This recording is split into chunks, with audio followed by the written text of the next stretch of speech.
final character, one who I feel made the What biggest the impact hell on all those is who played this the game. Joker.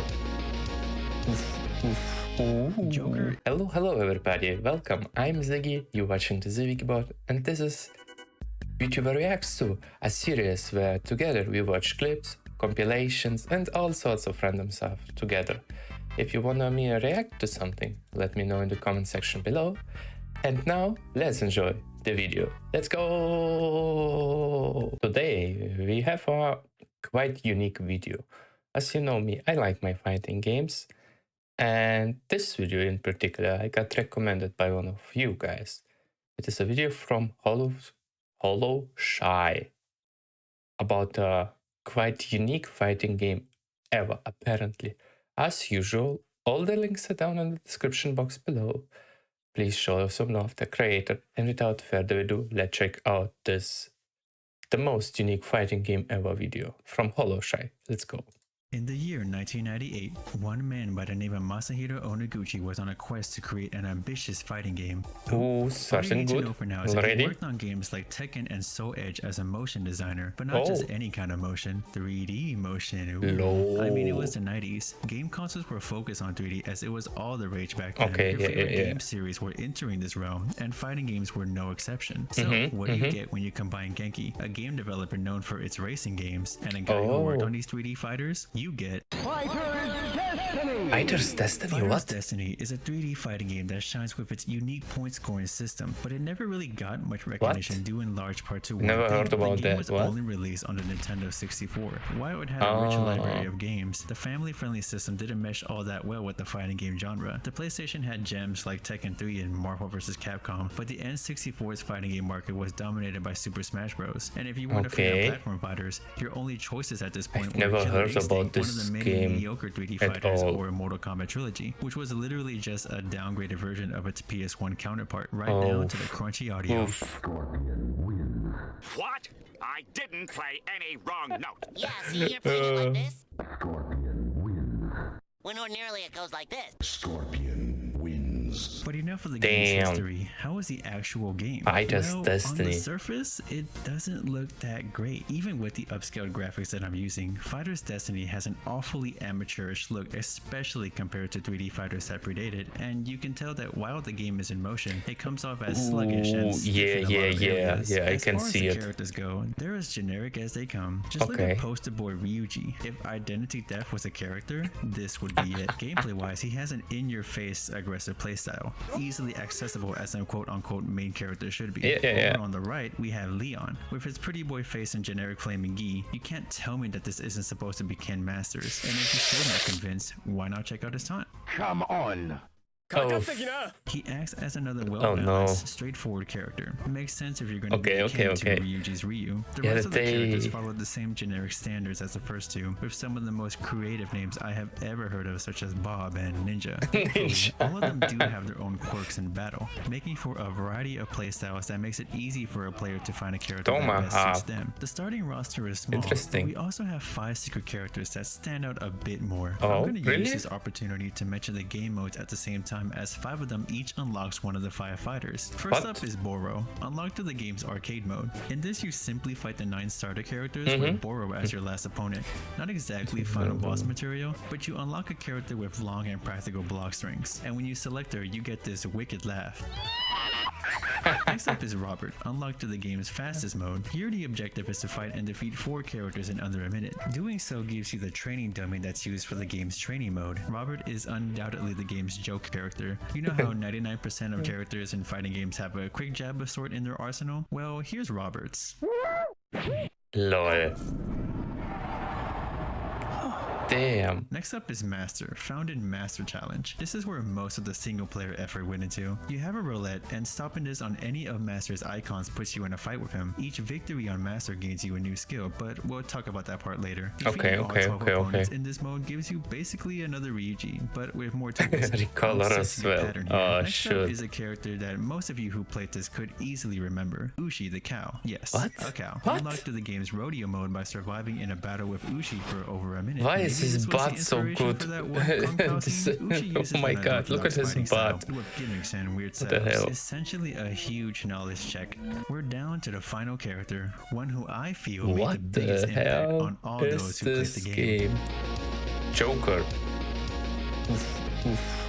Joker is a force to be reckoned with. While the AI for the cast is relatively tame depending on the difficulty, don't tell me Joker's AI is jacked. He's holy much cow. harder to fight, and you'll find 4 of them in Master Challenge, which would definitely be a thorn on your side. Unlocking the character himself is nearly impossible. To do so, you must defeat 100 opponents in the game's survival mode, back to back. No way. Back. And one loss sends you all the way back to the beginning. It's so hard that this small tournament doesn't even have it unlocked, and I sure as heck couldn't do so. I had to cheat my way through. Joker's move list is more than double that of any other character, and he has all the tools to argue. Yeah, it's Joker, by the way, so the game is largely unexplored. A tier list would definitely have Joker in this spot. In my opinion, he is the game's true boss. And voila, you have the full roster, not exactly oozing with charisma, but they are simple and easy to identify. Very important when it comes to the game's unique style of fighting. First up, as the movement. Of course, you have your left and right movement with very quick back and forward dashes. And like all 3D fighters, you have sidestepping as well. It's not really useful for dodging attacks, but more so for positioning yourself in the arena. Jumping is very brief, and interestingly enough, so is crouching. Both options immediately return you back to neutral. And I believe the reason for this is based on how attacks work in this game. Despite the many buttons of the N64 controller, there are only 2 attack buttons which closely resembles that of a Virtual Fighter, but unlike their punch and kick layout, Fighter's Destiny opts to use upper and lower attacks. The B button is relegated to attacks that target your upper body, while the A button, as you might guess, targets your lower body. Therefore, your jump and crouch can be timed to avoid these type of attacks. But if you're not quite confident in your timing, you can always use the guard button. There's 2 types of guarding. This is high guard, this is low guard. Use them both to ensure that your defense is strong. And if you want even more layers to your defense, you can integrate the last button, otherwise known as Hirari. By simply holding the L button, this unique mechanic allows you to dodge both upper and lower attacks automatically. Now you might be thinking, compared to other fighting games, button to go Ultra Instinct and never let your opponent hit you. Fortunately, the mechanic does have its drawbacks. First off, all your other buttons are locked until your L button is no longer held. Second, some attacks in the game are classified as mid attacks, and they completely nullify Hirari. You can still crouch under mids, but it must be done manually. In the long run, you'll gain more by timing your dodges to put yourself in a more advantageous state. No way. Hirari isn't supposed to be a crutch for defense, but instead used for overcommitted swings that can leave a character wide open. The biggest weakness of Hirari, however, is the existence of grabs. Grabs in this game are very weird. They have a startup of exactly 1 frame, and you cannot crouch to avoid them. On the upside, if you do get grabbed, this visual aid pops up which shows a lengthy tech window, and your position changes depending on how early you tech. You also have locks, which are a different type of grab where the receiving end must mash to end it, and the grabber could actually mash back to slow down this process. That's actually cool. That's actually cool. Guarantee some damage. Oh, and if you hold your L button while getting grabbed, you can't tech it. What's the big deal? People take those all the time in other fighters. Why should this be any different? Well... What? The point system.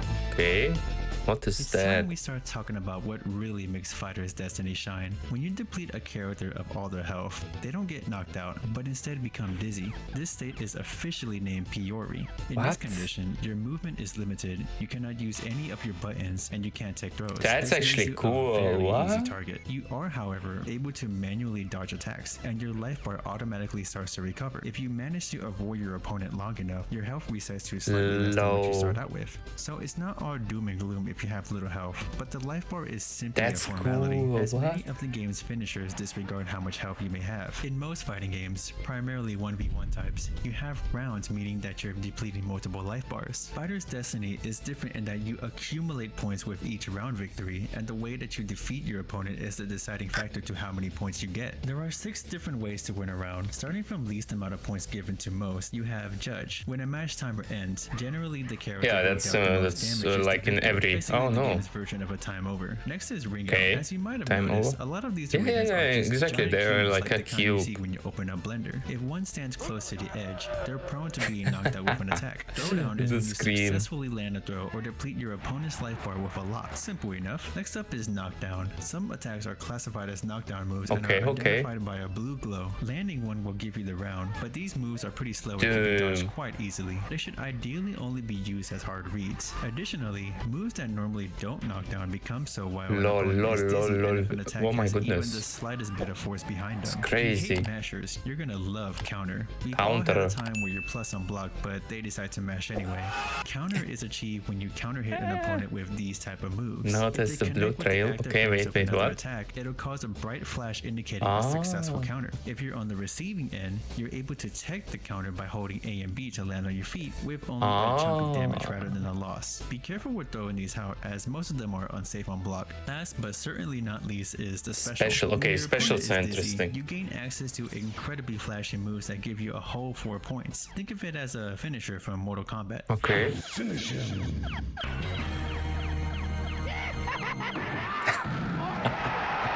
And that is your point system. That's Instead of your cool. usual best 2 out of 3 Yeah, rounds, I a noticed single it. game of Fighter's Destiny can theoretically be anywhere from 2 to 13 rounds. By now, you can see just how insanely different the game is. Instead of autopiloting, you must take into consideration the many different ways That's that you can actually win or lose, super and a single cool. well-placed The move idea could of shift the this? momentum of a match entirely. I haven't even began to scratch the surface of how many complex mechanics and advanced techniques I that the can game has as you imagine. dig deeper. And covering every single can little shimmy thing would you- make this video way longer than it What? should be. Throw- Just oh know that my if you do decide to give goodness. the game a try, you have a lot to learn, such as the nature of a 3D Launchers? fighter. That being said, the gameplay is Holy. not without its faults. This is more of a design flaw than anything, but if you sense that you'll be dizzy soon, why not just purposely fall out of the ring? Ring outs only give 1 point to your opponent, so you have up to 7 attempts by this method. But that's not as bad as the fact that you can actually cancel out of hit stun by holding guard. That means it's possible to make certain moves unsafe on hit that would be safe otherwise. Of course, this game came out in 1998,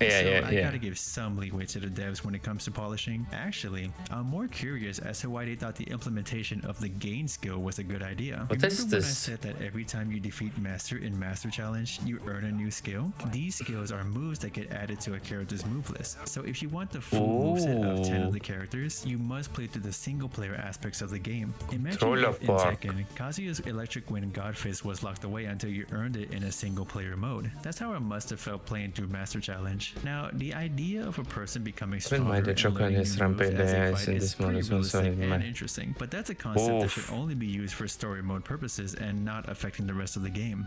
Fighter's Destiny is wildly different from its fellow fighters, but there is such a thing as being too different. The game never really expanded much as a series. The Japanese version released months later, and a sequel happened about a year later, but it was seen as a weaker game due in large part to more than half of the original roster either being cut or replaced by lamer characters. What? The gameplay was largely the same, and Master Challenge returned and is grindier to gain skills with. No, If you no, want a no, no, proper I don't sequel, like I'd this. recommend Toy Fighter. Made for arcades, Toy Fighter shares a lot with Fighter's Destiny thanks to being led by our already mentioned designer Masahiro Onoguchi. The game even fixed some of the gripes I had with the original, such as this ring following My the God, that's fighters, still so preventing cool, intentional ring though. outs. If you can get past the strange premise, you'll see the loads of depth that the game has to offer just as its inspiration did. It's nice to see that the game's mechanics were given a second chance, and thankfully with the wide variety of options, you're able to practice so them in many stuff various you can methods. do. If I had to describe Fighter's Destiny with one word, I'd call it experimental. Whereas the Indeed, presentation lacks indeed, originality, indeed, it I makes up agree for this with its totally. incredibly novel gameplay choices. But, In present back day, where then- fans show concern about rushdown playstyles dominating fighting games, and the fact that the more popular 3D fighters are either in limbo or shooting themselves in the foot, Fighter's Destiny ultimately became a right place, wrong time situation. I agree. Fortunately,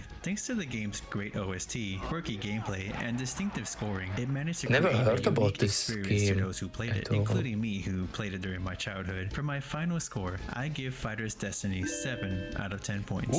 Thanks for watching. That was fun. Wow. Did you guys heard about this game? Fighter's Destiny? I need to check it out. But anyway, video is down in the description box below. Let me know what you want me to react to next, and I will see you on the next one. Have a good one. Bye bye. Ciao.